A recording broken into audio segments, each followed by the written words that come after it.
আসসালামু আলাইকুম রহমতুল্লাহ। প্রিয় দর্শক, আপনারা কি জানেন এই পৃথিবীর বুকে এমন একটা জায়গা রয়েছে যে জায়গার মধ্যে ইতিহাসে শুধুমাত্র একবার সূর্যের আলো পৌঁছে গিয়েছিল, তার আগেও কোনো দিন যায়নি এবং সেই ঘটনার পরে অর্থাৎ কিয়ামতের আগ পর্যন্ত আর কোনো দিন সেখানে সূর্যের আলো পৌঁছবে না। আপনারা কি জানেন সেই জায়গাটা কোথায়? হয়তো অনেকে জানেন, আবার হয়তো অনেকে জানেন না। তো যাই হোক, যারা জানেন না তাদের জন্য আমি উত্তরটা দিয়ে দিচ্ছি।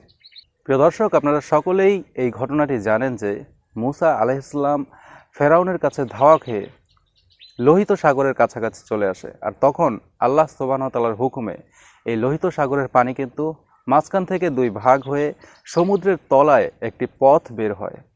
আর এটিই হচ্ছে সেই পথ, যেই পথের মধ্যে যখন মুসা আলাইহিসসালাম সেই পথ পাড়ি দিচ্ছিল ঠিক সেই সময়েই কিন্তু সূর্যের আলো সেখানে পৌঁছে গিয়েছিল। বাট মুসা আলাইহিসসালাম চলে যাওয়ার পর সেই পথ কিন্তু আবারও বন্ধ হয়ে যায়।